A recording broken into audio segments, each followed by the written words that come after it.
ഇവിടെ നമുക്കത് ആവശ്യമാണ്. ഇത് ജനകനും യാജ്ഞവൽക്യനും തമ്മിലുള്ളൊരു സംഭാഷണം ബൃഹദാരണ്യകത്തിലുണ്ട്. ജനക മഹാരാജാവ്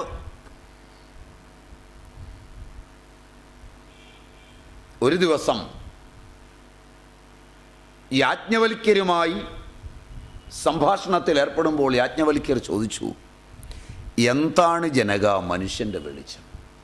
അല്ല, ജനകൻ ചോദിച്ചു, എന്താണ് ഗുരു മനുഷ്യൻ്റെ വെളിച്ചം? സൂര്യനാണ്. സൂര്യൻ അസ്തമിച്ചാൽ ചന്ദ്രനാണ്. സൂര്യനും ചന്ദ്രനും അസ്തമിച്ചാൽ വാക്കാണ്. സൂര്യനും ചന്ദ്രനും അസ്തമിക്കുകയും വാക്കു പിൻവാങ്ങുകയും ചെയ്താൽ പിന്നെ കാണുമോ എന്നാണ് ചോദ്യം. സൂര്യൻ്റെ പ്രകാശത്തിൽ നമ്മൾ കാണാറുണ്ട്. നിങ്ങളുടെ ഈ സ്കൂളിലെ പഠിത്തത്തിൽ നിന്ന് വ്യത്യസ്തമായൊരു ചെറിയ പഠിത്തമാണെന്ന് കൂട്ടുക. സ്കൂളിൽ പഠിച്ചിട്ടുണ്ട് സൂര്യൻ്റെ പ്രകാശത്തിൽ പ്രകാശരശ്മി, അതിലെ പതനരശ്മി, പ്രതിപതനരശ്മി ഒക്കെ വരച്ച് പഠിച്ചിട്ടുണ്ട്. കാഴ്ച എങ്ങനെ റെറ്റിനയിൽ പതിക്കുന്നു കൃത്യമായി നിങ്ങൾ പഠിച്ചിട്ടുണ്ട്. സൂര്യൻ അസ്തമിച്ചാൽ ചന്ദ്രൻ്റെ പ്രകാശത്തിൽ കാണുന്നുണ്ട്. സൂര്യനും ചന്ദ്രനും അസ്തമിച്ചാൽ ബൾബ്, വിളക്ക് ഒക്കെ പ്രകാശത്തിൽ കാണുന്നുണ്ട്.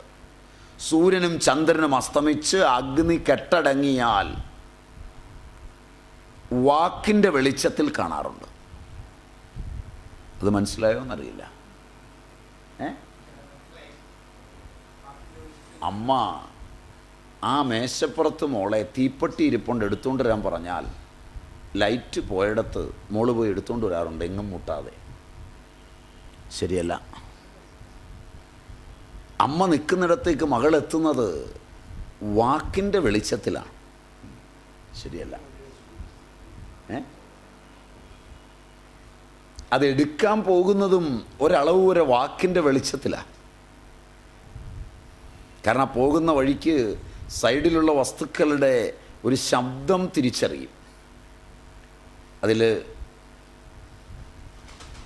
ചെന്ന് തട്ടിയിട്ട്. ശരിയല്ല. വാക്കാണ് വെളിച്ചം. സൂര്യനും ചന്ദ്രനും അസ്തമിച്ചു, വാക്ക് പിൻവാങ്ങി. കർക്കിടക മാസമാണ്, കറുത്ത വാവാണ്. മഴ കൂടുതലായതുകൊണ്ട് ഇലക്ട്രിസിറ്റി ഇല്ല.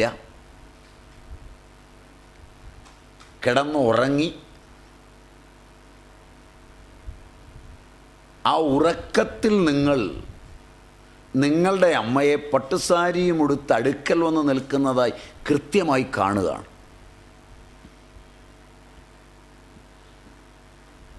സൂര്യനില്ല, ചന്ദ്രനില്ല, മുറികൾ അടച്ചിരിക്കുകയാണ്, അകത്ത് യാതൊരു ബൾബും പ്രകാശിക്കുന്നില്ല. നിങ്ങളുടെ വാക്കു പിൻവാങ്ങി, കാരണം നിങ്ങൾ ഉറക്കത്തിലാണ്. ഇന്ദ്രിയങ്ങളെല്ലാം ഉപസംഹൃതങ്ങളായി. ആ നിങ്ങളുടെ അമ്മയെ പട്ടുസാരിയും ഉടുത്ത് അടുക്കൽ നിൽക്കുന്നതായി നേരെ കാണുകയാണ്.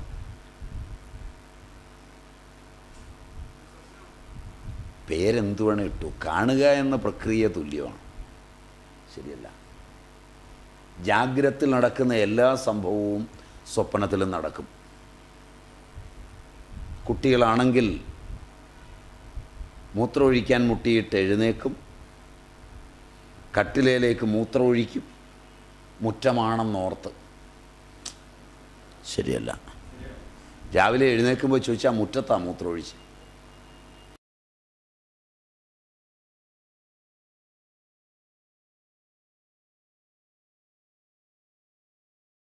പക്ഷേ ബെഡ് മുഴുവൻ നനഞ്ഞു. ശരിയല്ല. ശങ്കരൻ കുറേ കൂടിയ ഉദാഹരണമാണ് പറഞ്ഞത്. നിങ്ങൾക്കത് പഠിക്കാനാവുമെന്ന് തോന്നില്ല, എങ്കിലും കേട്ടോളൂ. രാത്രിയിൽ നിങ്ങൾ ഭാര്യയോടൊപ്പം സഹശയനം ചെയ്യുന്നു എന്ന് വിചാരിച്ചാൽ നിങ്ങളതിൻ്റെ എല്ലാ പ്രക്രിയകളും ചെയ്യും, രാവിലെ നിങ്ങളുടെ ബെഡ് നനയും. ഇതാണ് ശങ്കരൻ ഉദാഹരണം പറഞ്ഞത്. സൃഷ്ടി പോലും ശൂന്യതയിലുണ്ട്. അതുകൊണ്ട് ശങ്കയൊന്നും വേണ്ട, വീട്ടിൽ പോയി ആലോചിച്ച് മനസ്സിലാക്കിയാൽ മതി. അതുകൊണ്ട് വളരെ കൃത്യതയോടെ സ്വപ്നം എന്നൊരു പദം പറഞ്ഞ് നമുക്ക് തള്ളാൻ വയ്യാത്ത, കാണുക, കേൾക്കുക, തൊട്ടറിയുക, രുചിക്കുക, ഇതെല്ലാം ജാഗ്രത്തിൽ എങ്ങനെ അനുഭവിക്കുന്നുവോ അങ്ങനെ തന്നെ അനുഭവിക്കുകയാണ്. നോ, ശരിയല്ല ഞാൻ പറഞ്ഞത് ശരിയല്ല, ശരിയാണ്. അങ്ങനെ അനുഭവിക്കുന്നത് സ്കൂളിൽ പഠിച്ച പ്രമാണമായ സൂര്യനോ ചന്ദ്രനോ അഗ്നിയോ ഇല്ല. അവിടം വരെ പഠിച്ചിട്ടുണ്ടാവുള്ളൂ.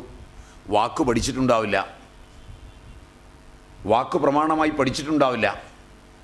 ഞാൻ ഒരു പ്രമാണവും കൂടെ പൂർവ്വ ഋഷിമാരെ ഉദ്ധരിച്ചു പറഞ്ഞത് വാക്കും പ്രമാണമായ പ്രകാശമാണ്. അപ്പോൾ പ്രമാണം, പ്രമേയമായ കാഴ്ച വസ്തുക്കൾ, ദൃശ്യങ്ങൾ. പ്രമാണം, പ്രമേയം, പ്രമാതാവായ കാണുന്നവൻ, മൂന്നെണ്ണം ചേരുമ്പോഴാണ് കാഴ്ചയുണ്ടാകുന്നത്. പ്രമാതാവായ ഞാൻ, പ്രമാണമായ സൂര്യൻ, പ്രമാണമായ ചന്ദ്രൻ, പ്രമാണമായ അഗ്നി, പ്രമാണമായ വാക്ക്, ഇവയെല്ലാം അസ്തമിച്ചിട്ടും ഞാൻ കാണുക. അങ്ങനൊരു കാഴ്ചയുണ്ട് എന്ന് സമ്മതമായി. അങ്ങനെ കാണാത്തവരാരുമില്ല എന്നും സമ്മതമായി. എങ്കിൽ ഏത് പ്രകാശത്തിലാകണ്ടേ? ജനക, ആത്മാവിൻ്റെ പ്രകാശത്തിൽ.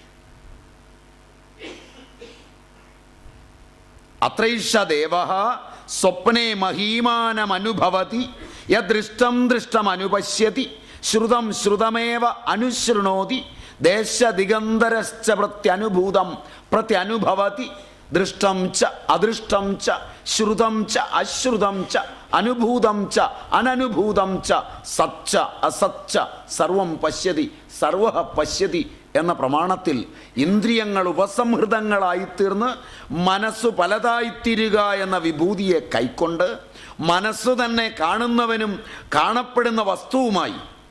വിചിത്രമായൊരു ഉദാഹരണവും പറയുന്നുണ്ടവർ. വനത്തിൽപ്പെട്ട എന്നെ കടുവ കടിച്ചു വലിച്ചു കൊണ്ടുപോകുന്നതായി ഞാൻ കാണുന്നു. മനസ്സിലായില്ല? അവിടെ ഞാൻ ദൃശ്യമായാണ്, ദൃക്കായാണ്. എൻ്റെ കുട്ടിക്കാലത്ത് ഞാൻ വള്ളിനിക്കറുവിട്ട് നടക്കുന്ന കാലം ഞാൻ കാണുകയാണ് സ്വപ്നത്തിൽ. മനസ്സിലായില്ല? ആ വള്ളിനിക്കറിട്ട എൻ്റെ കുട്ടിക്കാലത്തെ ഞാൻ എൻ്റെ തന്നെ ദൃശ്യമാണ്. അപ്പം കാണുന്ന ഞാൻ ആരാണ്? ചോദ്യം മനസ്സിലായില്ല? കാണുന്ന ഞാൻ, കാണപ്പെടുന്ന ഞാൻ. ഈ വിഭൂതികളെ വെച്ചാണ് അവർ ദൃശ്യത്തെ അപഗ്രഥിച്ചപ്പോൾ ഇതം എന്നൊരു വൃത്തിയാണ് കാഴ്ചയുടെ ആരംഭത്തിൽ വരുന്നത്. ഈ പ്രമാതൃ പ്രമേയ ചൈതന്യങ്ങൾക്കപ്പുറം ഒരു സത്യമുണ്ട്. ആദ്യം എന്ത് കണ്ടാലും ഇതെന്ത് എന്നൊരു ചോദ്യം വരും. കണ്ടെങ്കിൽ, ബന്ധിച്ചെങ്കിൽ. ബന്ധിച്ചില്ലെങ്കിൽ ചോദ്യമില്ല, കണ്ടുമറയും. അവ നമ്മളെ ബന്ധിക്കാറുമില്ല. കുട്ടിക്കാലത്ത് ഇത് പുറത്തോട്ട് ചോദിക്കും.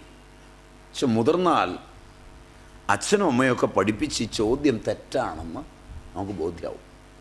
ചിലർ മുതിരില്ല, അവർ പിന്നെയും ചോദിച്ചുകൊണ്ടിരിക്കും. മനസ്സിലായില്ല? കുട്ടികൾ കുട്ടിക്കാലത്ത് ചോദിക്കും, ഇതെന്താ അമ്മേ, ഇതെന്താ അച്ഛാ, ഇതെന്താ എന്ന് ചോദിക്കും. കേട്ടിട്ടില്ല? അതിന് ഇതം വൃത്തി എന്നാണ് അവർ പറയുക. ഇതം എന്നൊരു വൃത്തി. ദൃശ്യങ്ങളെല്ലാം ആദ്യം ഉളവാകുന്നത് വൃത്തിയിലാണ്. ആ വൃത്തിക്കിട്ടൊരു സാങ്കേതിക സംജ്ഞയാണ് ഇതം വൃത്തി.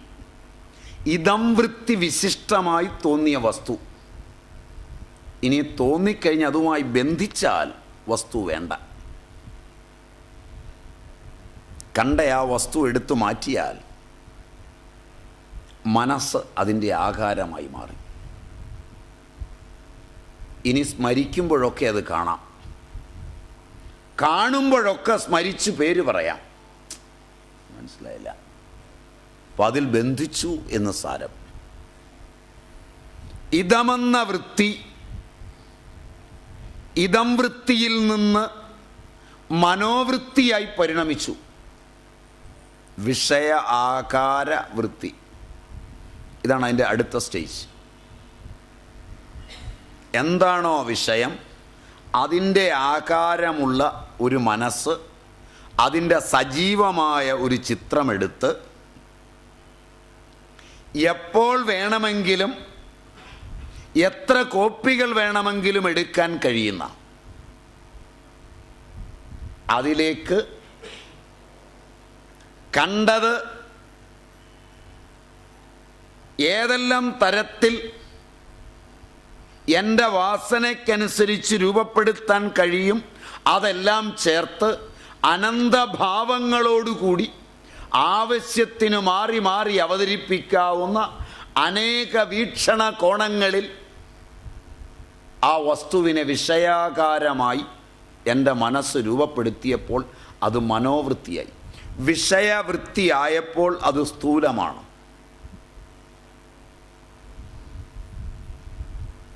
മനോവൃത്തിയായപ്പോൾ അത് സൂക്ഷ്മമാണ്. ചിന്തിച്ചിട്ടില്ല?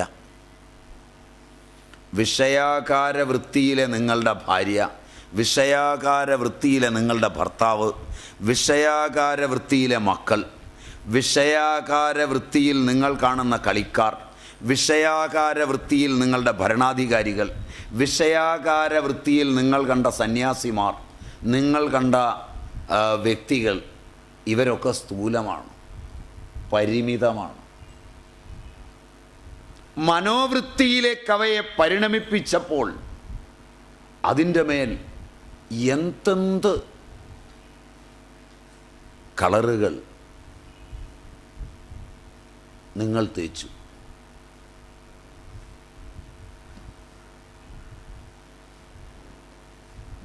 മനസ്സിലാകുന്നില്ലെന്ന് എനിക്ക് തോന്നുന്നു. എനിക്ക് മനസ്സിലാകുന്നില്ലെന്ന് തോന്നുന്നു. മാണ്ഡൂക്യമാണ് വിഷയം എന്നുള്ളതുകൊണ്ടാണ് ഇങ്ങനെ എടുക്കേണ്ടി വരുന്നത്. നിങ്ങൾ കൂടുതൽ ആളുകളും ശീലിച്ചിട്ടുള്ളത് വല്ല ഭക്തിയോ മറ്റു കാര്യങ്ങളോ ഒക്കെ ആയിരിക്കുമെന്ന് എനിക്ക് തോന്നുന്നു. പാലക്കാട് കൂടുതലും അങ്ങനെയാണെന്ന് തോന്നുന്നു. അതിനിടയിൽ ഇങ്ങനൊരു വിഷയം കൊണ്ടുവയ്ക്കുക, അതിൻ്റെ ഗഹനതയിലൂടെ നിങ്ങൾ സഞ്ചരിക്കാൻ തുടങ്ങുക എന്നൊക്കെ വരുമ്പോൾ കുറച്ച് വൈഷമ്യമുണ്ടായേക്കാൻ ഇടയുണ്ട്. അതുകൊണ്ടാണോ ഒരു സ്തബ്ധത എന്നെനിക്ക് സംശയവുമുണ്ട്. അല്ലാന്ന് വിചാരിക്കാം. വളരെ എളുപ്പമാണ്. കാരണം ഇതൊക്കെയാണ് സത്യം, മറ്റതൊന്നും സത്യമല്ല. നിത്യ അനുഭവങ്ങളാണിത്. എൻ്റെ മുമ്പിലിരിക്കുന്ന ടി വിയിൽ ഞാൻ ഇന്നോളം കണ്ടിട്ടില്ലാത്ത ഒരു കളിക്കാരൻ ബൗൾ ചെയ്യുമ്പോൾ ഇതെന്താര് എന്നെൻ്റെ അടുക്കരിക്കുന്ന ആളോട് ചോദിച്ചോ, പറഞ്ഞു അതൊരു കളിക്കാരനാണ്, അവൻ്റെ പേര് പറഞ്ഞു, അവൻ ഫാസ്റ്റ് ബൗളറാണ്, ഇന്ത്യയുടെ ബൗളറാണ്, മഹാ അഹങ്കാരിയാണ്. ഞാൻ കണ്ടിട്ടില്ല ഇവനെ,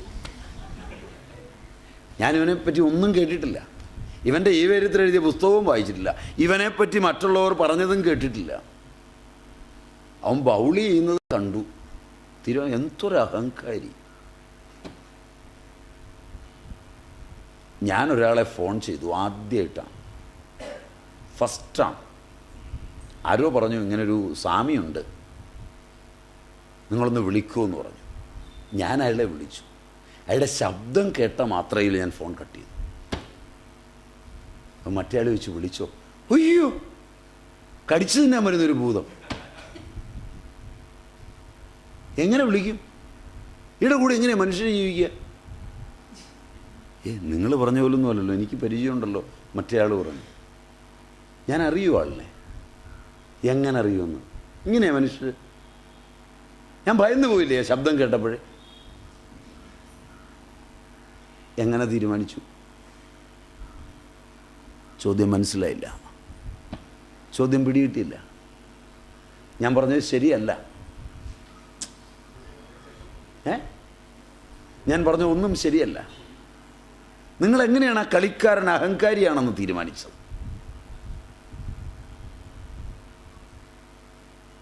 വഴിയെ ഒരാൾ നടന്നു പോകുന്നു, നിങ്ങൾ നിങ്ങളുടെ വീടിൻ്റെ ഉമ്മറത്തൊരു ചാരുകസേരയിലിരിക്കുന്നു, ഗോപാലകൃഷ്ണനല്ലേ പോകുന്നത്. അവൻ്റെ കാര്യമൊന്നും പറയണ്ട, ഭാര്യ പറഞ്ഞു. ആ പെങ്കൊച്ചിൻ്റെ ജീവിതം അവൻ കാരണം. ഉടനെ ഭർത്താവ് പറഞ്ഞു, നീ പറഞ്ഞത് വളരെ ശരിയാണ്. ഭർത്താവ് എല്ലാം എസ് വെക്കുന്നയാളാണ്. അതുകൊണ്ട് ആദ്യം അവനെപ്പറ്റി നല്ലത് പറയാൻ തുടങ്ങിയതാണ്. അപ്പോഴേക്ക് ഇവളിങ്ങനെ പറഞ്ഞതുകൊണ്ട് വൈകുന്നേരത്തെ കഞ്ഞി മുട്ടണ്ടെന്ന് വിചാരിച്ചിട്ട് വളരെ ഭംഗിയായി പറഞ്ഞു. നീ പറഞ്ഞു വളരെ ശരി, അവനെ കൊണ്ട് തോറ്റു. നിങ്ങളാരാ അത് പറയാൻ? സംഗതി മാറി. അതിന് നിങ്ങളാ ചെലവിന് കൊടുക്കുന്നത്. മനുഷ്യ ദേ പിന്നെ ഉണ്ടല്ലോ, എന്നെ കൊണ്ടൊന്നും പറയിപ്പിക്കരുത്, വേണ്ടാത്തതൊന്നും പറയും. ഉടനെ ഇയാൾ ട്യൂൺ മാറ്റി. ഓ ശരിയാണ്, അവൻ കുറച്ച് ഭേദമാണെന്നാവുന്നു. ആ ഭേദ, എന്നെ കൊണ്ടൊന്നും പറയിപ്പിക്കണ്ട. എത്ര അഭിപ്രായമായി? ആ പോയ സ്ഥൂലമായ ഗോപാലകൃഷ്ണനെ മുൻനിർത്തിയോ ആ രൂപം മനസ്സിലേക്ക് ആവാഹിച്ചു വന്ന തൻ്റെ മനസ്സ് രൂപാന്തരം പ്രാപിച്ച തൻ്റെ മനസ്സാകുന്ന ഗോപാലകൃഷ്ണനെയോ?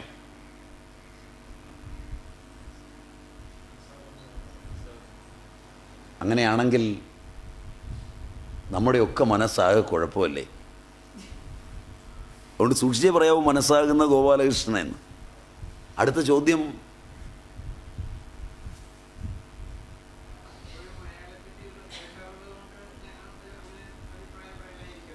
കേട്ടറിയുന്ന പലതും നമ്മൾ വിശ്വസിക്കുന്നില്ലല്ലോ. വേറൊരാളെക്കുറിച്ച് കേട്ടറിയുമ്പം നിങ്ങളാരാ അത് പറയാൻ എന്ന് ചിലതിന് ചോദിക്കുന്നുണ്ടല്ലോ. ചില ആളുകളെക്കുറിച്ച് കേട്ടറിഞ്ഞ ഒരു കാര്യം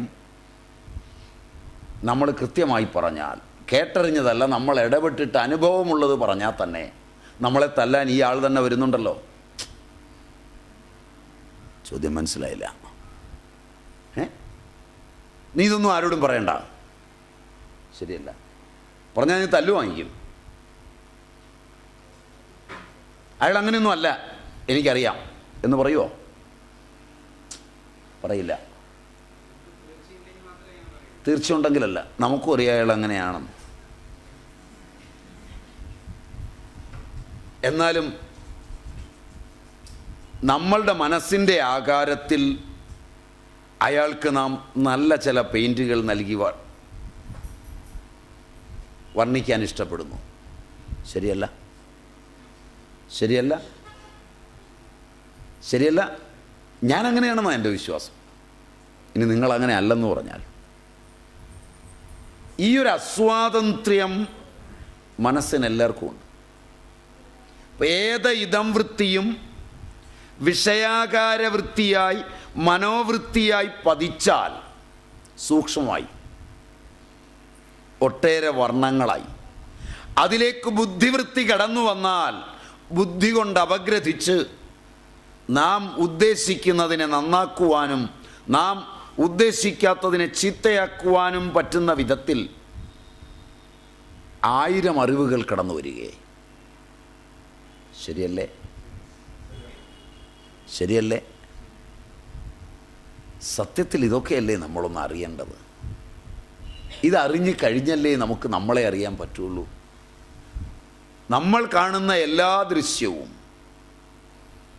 എല്ലാ ഇന്ദ്രിയജനിത അനുഭവവും ഇതം വൃത്തിയിൽ നിന്ന് വിഷയാകാര വൃത്തിയിലൂടെ മനോവൃത്തിയിലൂടെ ബുദ്ധിവൃത്തിയിലൂടെ കടന്ന് ഇതുകൊണ്ടാണ് എൻ്റെ സുഖം, ഇതുകൊണ്ടാണ് എൻ്റെ ദുഃഖം എന്ന് വരുമ്പോൾ, ഇതിനാൽ ഞാൻ സുഖി, ഇതിനാൽ ഞാൻ ദുഃഖി, ആ വിഷയമാണ് എൻ്റെ സുഖം, ആ വിഷയമാണ് എൻ്റെ ദുഃഖം. 2 തലങ്ങളേ ഉള്ളൂ. ഈ ദൃശ്യബന്ധത്തിലെ ഞാനെന്ന ധ്രുവവുമായി ബന്ധപ്പെടുമ്പോൾ യഥാർത്ഥത്തിലുള്ള ഞാനെന്ന വർത്തമാനം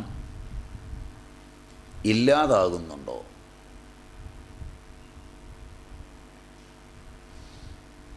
ഇത് രണ്ടും ആലോചിക്കണ്ടേ.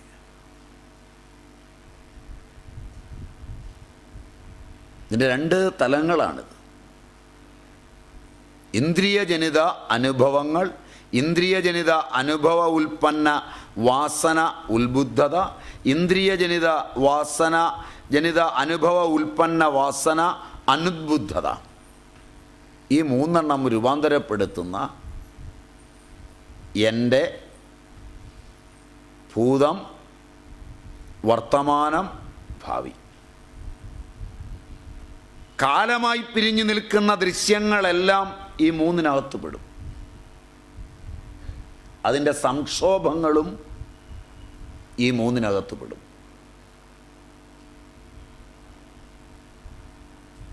ഇത് മൂന്നും ബോധമല്ലാതെ മറ്റൊന്നല്ല, അത് ഓംകാരമാണ് എന്നാണ് ഋഷി ആദ്യം പറഞ്ഞത്. ഓം ഇതി ഏതദക്ഷരം, ഓമെന്നുള്ള ഈ അക്ഷരം, ഭൂതം ഭവത് ഭവിഷ്യത് ഇതി സർവം ഓംകാര ഏവ. ഭൂതവും ഭവത്തും ഭവിഷ്യത്തും ഇത് മൂന്നും ഓംകാരമാകുന്നു.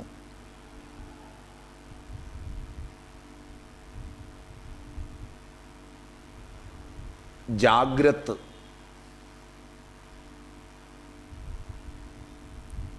അത് വർത്തമാനമാണ്. സ്വപ്നം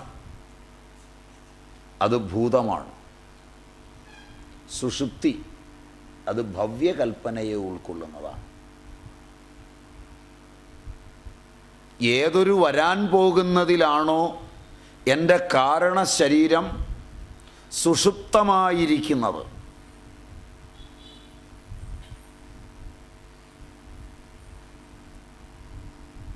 അതുകൊണ്ടാണ് മുന്നോട്ടുള്ള ജീവിതത്തിന് കൂടുതൽ വേണ്ടത് ഉറക്കമാണെന്ന് പണ്ടുള്ളവർ തീരുമാനിച്ചത്.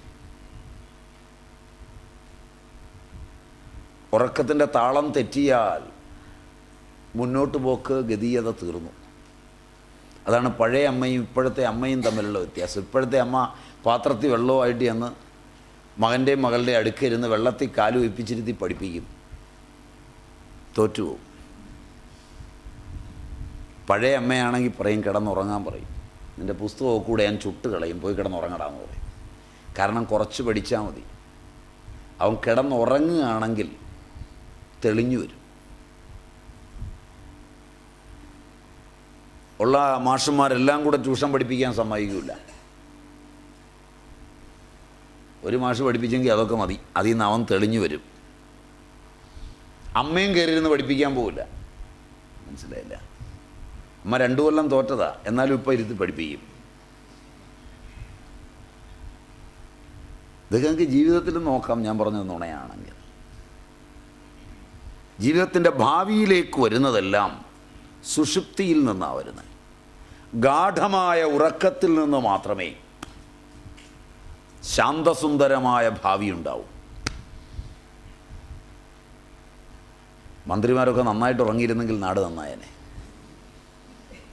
ഉറങ്ങാതെ പണിയെടുക്കുന്നതുകൊണ്ടാണ് ഉദ്യോഗസ്ഥരും മന്ത്രിമാരും നമുക്ക് പാരയായിത്തീരുന്നത്.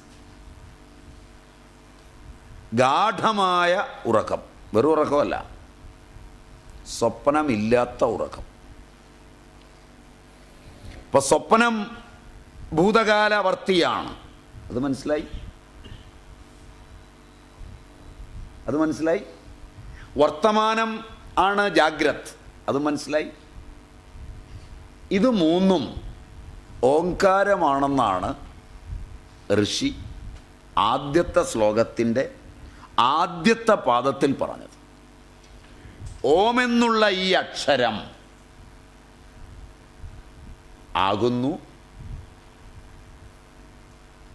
അത് ഭൂതം ഭവത് ഭവിഷ്യത്, ഇത് മൂന്നും ഓംകാരമാണ്, ഓംകാരം തന്നെയാണ്. അന്യത്രികാലാതീതം, കാലികമായ സത്യങ്ങൾ ഈ മൂന്ന്, ദൃശ്യങ്ങളെ ഈ മൂന്നായി കാണാം. ഈ ദൃശ്യപ്രപഞ്ചം ആകെ ജാഗ്രത്തും സ്വപ്നവും സുഷുപ്തിയുമാണ്. ഈ ദൃശ്യപ്രപഞ്ചമാകെ ഭൂതവും ഭവത്തും ഭവിഷ്യത്തുമാണ്. അല്ലാതൊരു ദൃശ്യപ്രപഞ്ചമില്ല. ഉണ്ടെങ്കിൽ പറഞ്ഞോളൂ. നിങ്ങൾ കാണുന്ന, കേൾക്കുന്ന, തൊട്ടറിയുന്ന, രുചിച്ചറിയുന്ന 5 ഇന്ദ്രിയ വിഷയങ്ങളിലൂടെയും അറിയുന്ന ഈ പ്രാപഞ്ചിക ബോധം മുഴുവൻ ഈ 3 കാലഗണനയ്ക്കുള്ളിൽ, ജാഗ്രത് സ്വപ്ന സുഷുപ്തിക്കുള്ളിൽ തീരും. അതിനതീതമായൊന്ന്, അതേതാണ്? യച്ച അന്യത്രികാലാതീതം. അതാ അറിയേണ്ടത്. കാലാതീതമായ ഒന്നുണ്ട്. കാലികം, കാലാതീതം. കാലത്തെ ഉല്ലംഘിച്ച് നിൽക്കുന്നത്. ഭൂതത്തിൽ, വർത്തമാനത്തിൽ, ഭാവിയിൽ ഒക്കെ കാലത്തെ അതിജീവിച്ചെന്തുണ്ട്.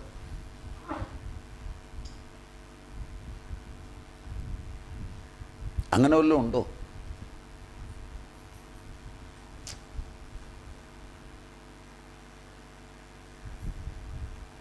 ഭൂതകാലത്തിൽ ഞാനുണ്ട്, ശരിയാണ്. വർത്തമാനത്തിലും ഞാനുണ്ട്, എൻ്റെ, ശരിയാണ്. എൻ്റെ ഭാവിയിലും ഞാനുണ്ട്. അപ്പം ഞാനെന്ന ഒരു ചിരന്തന സത്യം മാറ്റമില്ലാത്തതായി ഭൂതഭവ്യ ഭവിഷ്യത്തുകളിലുണ്ടെങ്കിൽ കാലത്തെ ഉല്ലംഘിക്കുന്നത് ആ ബോധം മാത്രമാണ്.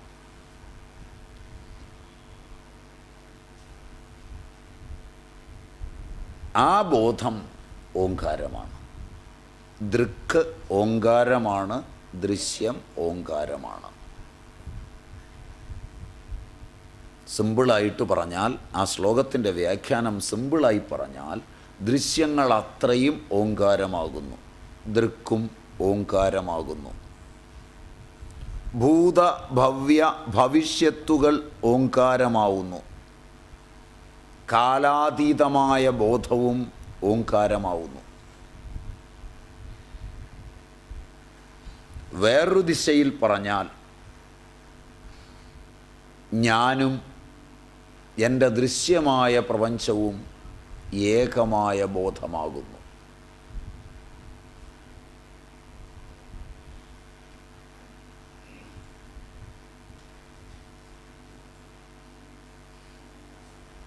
ഞാനെന്നത് ബ്രഹ്മമാകുന്നു, എൻ്റെ ദൃശ്യമാകുന്ന ലോകവും ബ്രഹ്മം തന്നെയാകും.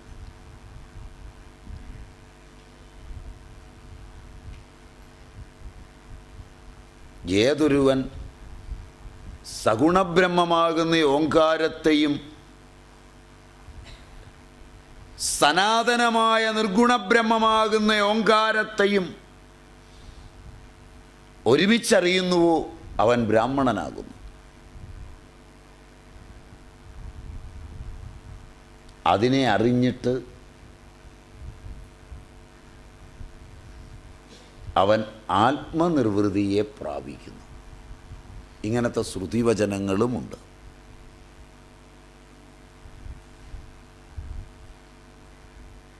ഇപ്പം മൂന്നായിട്ട് തിരിച്ചു: ജാഗ്രത്, സ്വപ്നം, സുഷുപ്തി. മൂന്നായിട്ട് തിരിച്ചു: ഭൂതം, ഭവത്, ഭവിഷ്യത്. അതെല്ലാം ഓങ്കാരമാണ്. യച്ച അന്യത്രികാലാതീതം തത് അപി ഓങ്കാരേവ. ഏതൊന്ന് ത്രികാലാതീതമായുണ്ടോ അതും ഓങ്കാരമാകുന്നു.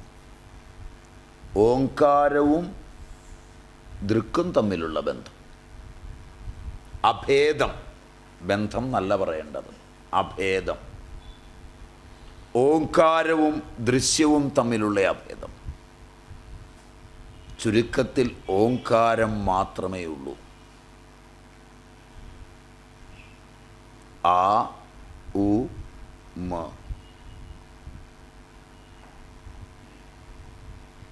സ്വരവിന്യാസ ചിന്തനത്തിൽ അച്ച് മുഴുവൻ ഓങ്കാരസംജ്ഞിതമാണ്. ഓങ്കാരത്തിൽ നിന്നാണ് ഇതെല്ലാം ഉണ്ടായതെന്ന് ശിവസൂത്രങ്ങളിൽ 14 മാഹേശ്വര സൂത്രങ്ങൾക്ക് ഭാഷ്യം ചമയ്ക്കുമ്പോൾ നന്ദികേശ്വരൻ പറയും.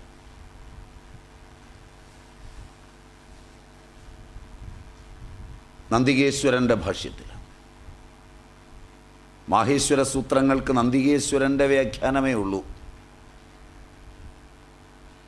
വ്യാകരണ സൂത്രങ്ങൾക്ക് ഭാഷ്യങ്ങൾ പലരും ചമച്ചിട്ടുണ്ട്. അതിൽ നന്ദികേശ്വരൻ പറയും,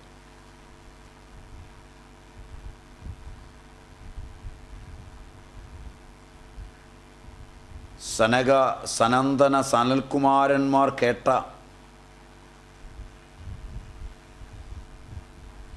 ഓംകാരത്തിൽ നിന്ന് പിരിഞ്ഞ സൂത്രങ്ങൾ.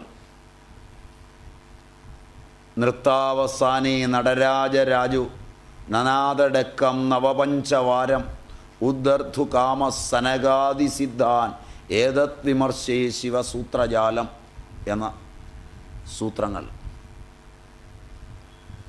ഇങ്ങനെയാ പ്രാചീനരതിനെ പറയുക. ഉടുക്കിൻ്റെ ശബ്ദത്തിൽ 14 മാഹേശ്വര സൂത്രങ്ങളുണ്ട്. അതിനെ ആസ്പദമാക്കി സ്വരവിന്യാസ ചിന്തനത്തിലൂടെ പോയാൽ വായ തുറക്കുന്ന അകാരത്തിൽ തുടങ്ങി മകാരത്തിൽ അവസാനിക്കുമ്പോൾ സമസ്ത ശബ്ദങ്ങളും അതിലുണ്ട് എന്ന് ഭാവം.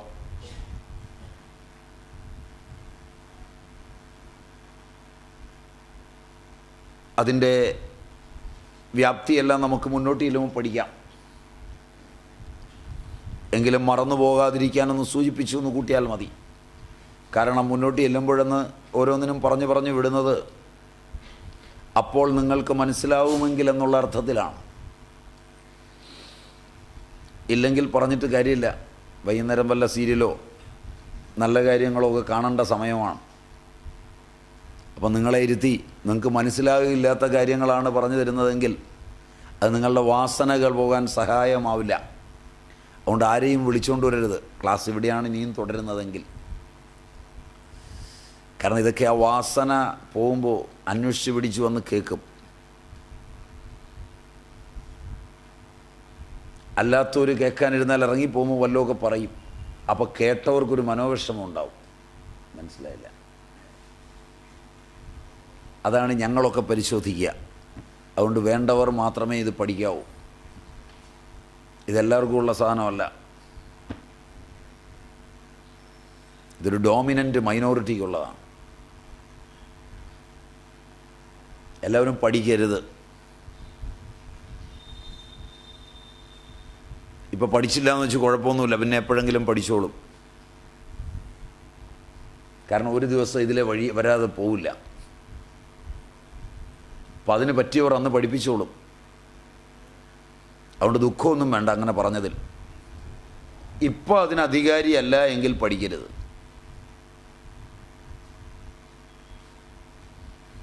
കാരണം അതിനുള്ള സംഘർഷം ഉണ്ടാക്കരുത്. ഒരാൾ സശ്രദ്ധം പഠിക്കാനുണ്ടെങ്കിൽ നിങ്ങൾ വിളിച്ചാൽ ഞാൻ വന്ന് പറഞ്ഞുതരും.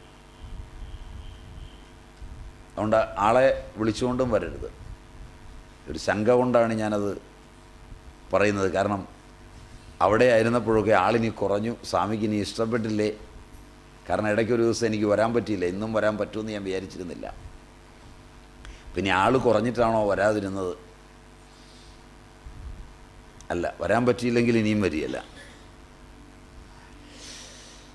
കാരണം പല കാര്യങ്ങൾ ഇതിലും അത്യാവശ്യമെന്ന് തോന്നിയ കാര്യങ്ങൾ വന്നാൽ അത് തോന്നലാണ്. അത്യാവശ്യം ഏതാണെന്നൊന്നും നിശ്ചയമൊന്നുമില്ല. അന്നേരം വരുന്ന തോന്നലിൽ ചിലപ്പോൾ ഒരു ക്ലാസ്സൊക്കെ പോകും. അതൊക്കെ സഹിച്ചോണം. ചിലപ്പോൾ ഒന്ന് വന്നിട്ടൊക്കെ പോകേണ്ടിയും വരും. കാരണം ചിലപ്പോൾ ഒരു 2 മണിക്കൂർ മുമ്പായിരിക്കും ചിലപ്പോൾ അറിയുന്നത്. ഇന്നങ്ങനെ പറ്റേണ്ടതാണ്. അപ്പോൾ ചിലപ്പോൾ ഒന്ന് വന്നിട്ടൊക്കെ പോകണം. കാരണം ഈ ജീവിതത്തിൽ പല കാര്യങ്ങൾക്കും അങ്ങനെ പോയി വന്നുമൊക്കെയാണ് മനുഷ്യൻ ജീവിക്കുന്നത്. ഇനി ഞാനും ചിലപ്പോൾ ഒന്ന് വന്നിട്ട് പോയി നിങ്ങളാരും വന്നില്ല എന്ന് വിചാരിച്ച് എനിക്ക് വിരോധമൊന്നുമില്ല. പാലക്കാടൊന്ന് കണ്ടിട്ട് പോകാനാണ് വിധിയെന്ന് വിചാരിച്ച് തിരിച്ചു പോകും. അത്ര. അതുകൊണ്ട് ഇത് അങ്ങോട്ടും ബാധകമാണ്, ഇങ്ങോട്ട് മാത്രമല്ല എന്ന് സാരം. ഇനി യാതൊരു നിയമവുമില്ല. ഇതൊക്കെയായിട്ട് പൊരുത്തപ്പെടാമെങ്കിലൊക്കെ പ്രതീക്ഷിച്ചിരിക്കാവും. അതുകൊണ്ടാണ് പറഞ്ഞത് ഇത് വളരെ കുറച്ച് ആളുകളെ കേൾക്കാവൂ. വേണമെന്ന് നല്ലപോലെ തോന്നിയാലേ കേൾക്കാവൂ. ഇല്ലെങ്കിൽ കേൾക്കരുത്. കാരണം ഇതൊക്കെ ഒരുപാട് ഭ്രാന്ത് പിടിക്കുന്ന സാധനമാണ്. ഈ മറ്റുള്ളതുപോലല്ല. മറ്റുള്ളതുപോലെ ജീവിതത്തിൻ്റെ വേറൊരു ലോകത്തൂടെ പോകുന്നതല്ല. ഇത് ഒരുമാതിരി വട്ട് കേസുകൾ കൈകാര്യം ചെയ്യുന്നതാണ്. വട്ടൊരു നല്ല സാധനമാണെന്ന് തോന്നിയാൽ പഠിക്കുന്നത് കുഴപ്പമൊന്നുമില്ല. ഒരിത്തിരി വട്ടാകാം, ചിലർക്ക് അങ്ങനെ ഉണ്ട്. മനസ്സിലാകുന്നില്ലെന്നാണ് എനിക്ക് തോന്നുന്നത്. ഒരു സ്വല്പം ഉന്മാദം നല്ലതാണ്. ഞങ്ങളൊക്കെ ആ വകുപ്പിൽപ്പെട്ടതാണ്. പിന്നെ ആളുകൾ ആശുപത്രി കൊണ്ടുപോകാതിരിക്കുന്നത് പേടി കാരണം. അതുകൊണ്ട് ആ വകുപ്പിലൊക്കെ പെടുമെങ്കിലേ, അതിഷ്ടപ്പെടുമെങ്കിലേ വന്നിരുന്ന് കേൾക്കാവും. കുറേ പ്രാവശ്യം കേൾക്കുമ്പോൾ ചിലപ്പോൾ വട്ട് കൂടും. അതുകൊണ്ട് നല്ല ശ്രദ്ധയുണ്ടെങ്കിൽ, നല്ല പോലെ ഇരിക്കാൻ പറ്റുമെങ്കിൽ ഒക്കെ മാത്രം കേൾക്കുക. ഇത് പഠിപ്പിക്കുന്നത് അവനവനെക്കുറിച്ചാണ്, പുറത്തുള്ള ദൃശ്യത്തെക്കുറിച്ചല്ല. ജീവിതത്തിൻ്റെ സമസ്ത പ്രശ്നങ്ങളും എന്നിലേക്ക്, എൻ്റെ ഈ 3 അവസ്ഥകളിലേക്ക്. അതുകൊണ്ട് അഥർവവേദീയ മഹാവാക്യവും ഈ ഉപനിഷത്തിലാണ്. അടുത്ത മന്ത്രം അതാണ്. ഇപ്പോൾ 1-ാം മന്ത്രം നമ്മൾ കേട്ടു. ഓം ഇത്യേതദക്ഷരം, ഒന്നുകൂടെ ചൊല്ലാം. ഓം ഇത്യേതദക്ഷരമിദം സർവം തസ്യോപവ്യാഖ്യാനം ഭൂതം ഭവത് ഭവിഷ്യതി സർവമോങ്കാര ഏവ യച്ഛന്യത്രികാലാതീതം തദപ്യോങ്കാര ഏവ. ഓം ഇതി ഏതദക്ഷരം, ഓം ഇത്യേതദക്ഷരം ഇതം സർവം, ഈ കാണായതെല്ലാം, ഓങ്കാരയേവ, അതെല്ലാം ഓങ്കാരമാകുന്നു. ഭൂതം ഭവത് ഭവിഷ്യത്, സർവം ഓങ്കാരമാകുന്നു. യച്ച അന്യത്രികാലാതീതം തദപി ഓങ്കാരയേവ. ഇടയിൽ അന്വയിച്ചർത്ഥം പറഞ്ഞപ്പോൾ തസ്യ ഉപവ്യാഖ്യാനം എന്നൊരു പദമുണ്ട്. ഓമെന്നുള്ള ഈ അക്ഷരമാകുന്നു എന്ന് പറഞ്ഞിട്ട് അതിൻ്റെ ഉപവ്യാഖ്യാനം, ഏറ്റവും അടുത്തുള്ള അർത്ഥം, ഏറ്റവും അടുത്തുള്ള വ്യാഖ്യാനം, ഓമിനെ വ്യാഖ്യാനിക്കുകയാണ് ഈ ഉപനിഷത്ത്. സഗുണവും നിർഗുണവുമായ ഓങ്കാരത്തെ വ്യാഖ്യാനിക്കുകയാണ്. ഈ ഓങ്കാരം വ്യാഖ്യാനിക്കാനൊരു കാരണമുണ്ട്. ഋഷി തൻ്റെ ഏകാന്തതയെ ആസ്വദിക്കുന്നത് ഓങ്കാര ഉപാസനയിലാണ്. ഓങ്കാരം ഇങ്ങനെ കേൾക്കാം. വാസനകളില്ലെങ്കിൽ അകത്തുനിന്ന് പ്രണവ സ്വനം കേൾക്കാം. കൊച്ചുകുട്ടികളിൽ ചിലർക്ക് കേൾക്കും. കുട്ടിക്കാലത്താണ് ഏറ്റവും എളുപ്പം കേൾക്കാൻ. ഉദ്ഗീതമെന്നാണ് അതിന് പറയുക. പ്രാണൻ അപാനനിലും അപാനൻ പ്രാണനിലും ഹോമിച്ച് പ്രാണാപാന സമായുക്തന്മാരായി തീർന്ന ചിലർ ഉദ്ഗീതത്തെ ഉദാനനിൽ നിന്ന് കേൾക്കും. അത് യാജ്ഞിക സങ്കല്പങ്ങളിൽപ്പെട്ടതാണ്. ക്രിയായോഗത്തിൽ വളരെ പ്രധാനവുമാണ്. അതിന് ക്രിയാപദ്ധതികളൊക്കെ ഉണ്ട്.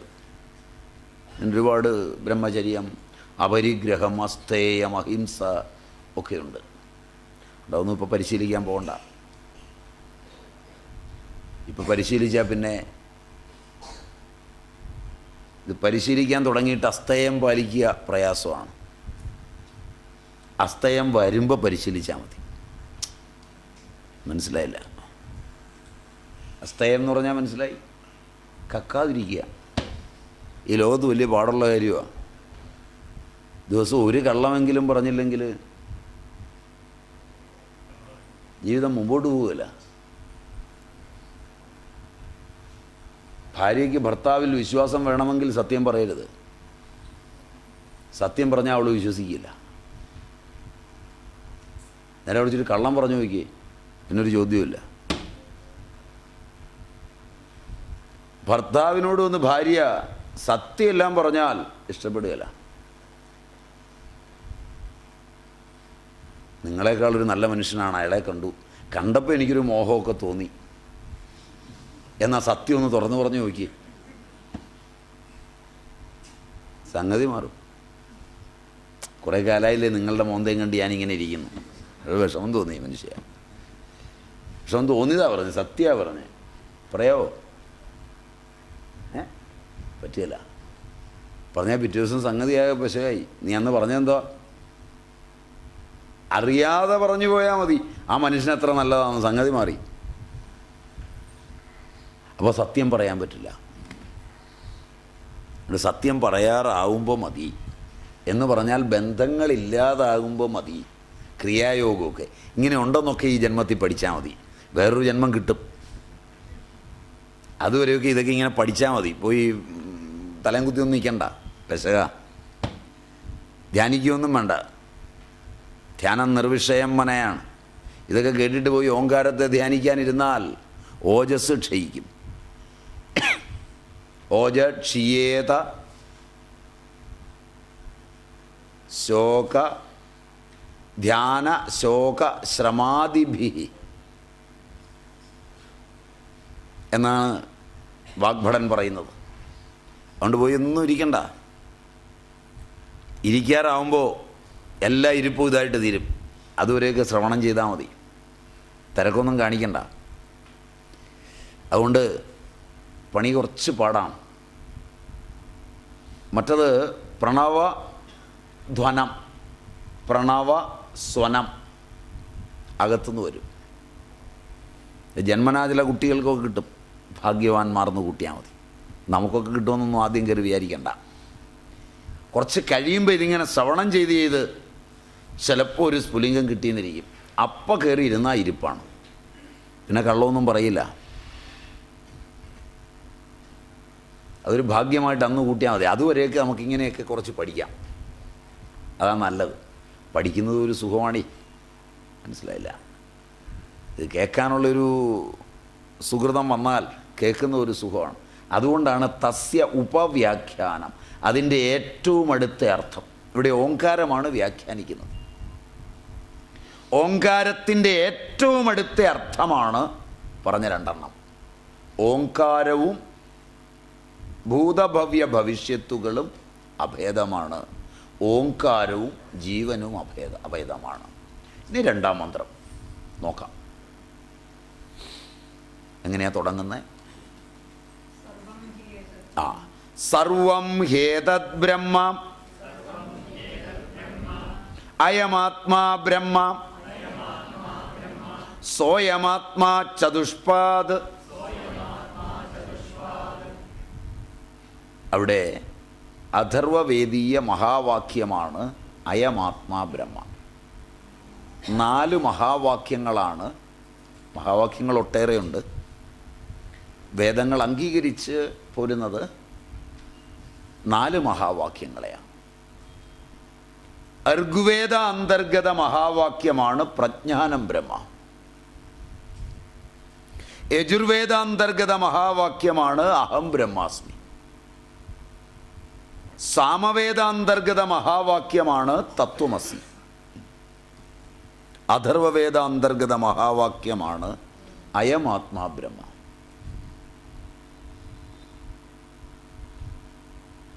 ചതുർവേദികളായ ആളുകൾ പണ്ട് ശിഷ്യന് ഗുരു ഉപദേശിക്കുന്നത് നിർദ്ദേശക മഹാവാക്യമായ തത്വമസിയാണ്. ഉപദേശം ചോദിക്കുമ്പോൾ ഗുരു ചെവിയിൽ ഉപദേശിക്കുന്നത് അത് നീയാണെന്നാണ്, തത്വമസി. ശ്വേതകേതുവിന് പ്രവാഹണ ജൈവലി ഉപദേശിച്ചത് ഈ മഹാതത്വമാണ്, തത്വമസി. അവൻ ഉപാസിച്ച് ചെല്ലുമ്പോൾ ഒരു സത്യം അവൻ ആദ്യം കണ്ടെത്തും, പ്രജ്ഞാനം ബ്രഹ്മ.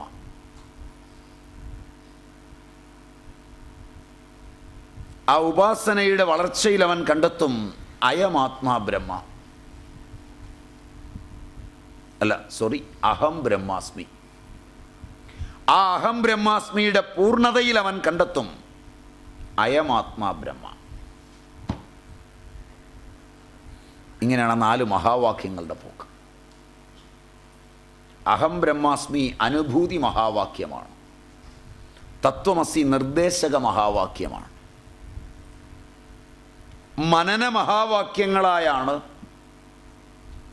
പ്രജ്ഞാനം ബ്രഹ്മയെയും അയമാത്മാ ബ്രഹ്മയെയും കണക്കാക്കുന്നത്. ഇങ്ങനെയൊക്കെ ഇതിന് ഭേദങ്ങളുണ്ട്. ഇതൊക്കെ നമുക്ക് അടുത്ത ക്ലാസ്സിൽ പഠിക്കാം. 4 പാദങ്ങളോടുകൂടിയ ചതുഷ്പാദ തന്ത്രമുള്ള ഭാരതീയ ചിന്തകൾക്കെല്ലാം ചതുഷ്പാദ തന്ത്രമുണ്ട്. കാർട്ടീഷ്യൻ തലങ്ങൾ പോലെ, റെനെ ഡെക്കാർട്ടിൻ്റെ കാർട്ടീഷ്യൻ തലങ്ങൾ പോലെ ഭാരതീയ വൈജ്ഞാനിക ശാഖകൾക്കെല്ലാം ഏത് ശാഖ എടുത്ത് പഠിച്ചാലും 4 പാദങ്ങളുണ്ട്. ഈ 4 പാദങ്ങൾ ചേർത്ത് പഠിച്ചാലേ സമഗ്രമായ പഠനം കിട്ടൂ. ദൗർഭാഗ്യമെന്ന് പറയട്ടെ, ആധുനിക പഠനങ്ങളെല്ലാം ഏകപാദത്തിലാണ്. കലികാലവും ഏകപാദത്തിലാണ്. ധർമ്മപശു 4 പാദങ്ങളിലാണ് സത്യയുഗത്തിൽ നിൽക്കുന്നത്. കുറേ ആളുകൾ അവിടെയുണ്ട്. കുറച്ചാളുകൾ ഇന്നും സത്യയുഗത്തിലാണ് ജീവിക്കുന്നത്. യുഗം മനസ്സിൻ്റെയാണ്. കുറേ ആളുകൾ ത്രേതയിലാണ് ജീവിക്കുന്നത്. അവിടെ ധർമ്മപശു 3 കാലിലാണ്. കുറേ ആളുകൾ ദ്വാപരത്തിലാണ്. അവിടെ ധർമ്മപശു 2 കാലിലാണ്. കുറേ ആളുകൾ കലികാലത്തിലാണ് ജീവിക്കുന്നത്. അവിടെ ധർമ്മപശു 1 കാലിലാണ്. കലി ശയാനോ ഭവതി സംജിഹാനസ്തു ദ്വാപര ഉത്തിഷ്ടം ത്രേതാ ഭവതി ചരൈവേത്തി ചരൈവേത്തി. അവിടെ കൃതത്തിലേക്ക് എത്തുമ്പോൾ അറിവ് മാത്രമാണ്. ഇപ്പം യുഗകൽപ്പനകളിലൂടെ കലിയെ കടന്ന് ദ്വാപരത്തിലൂടെ നീന്തി ത്രേതയെ അതിജീവിച്ച് കാലാതീതമായ സത്യയുഗത്തിലേക്ക് എത്തുന്ന മാർഗവും ഈ ഉപനിഷത്ത്. അടുത്ത ക്ലാസ്സിൽ ബാക്കി കാണാം. ഇന്ന് അവസാനിപ്പിക്കാം. ഓം ഭദ്രം കർണേഭിഃ ശൃണുയാമദേവാഃ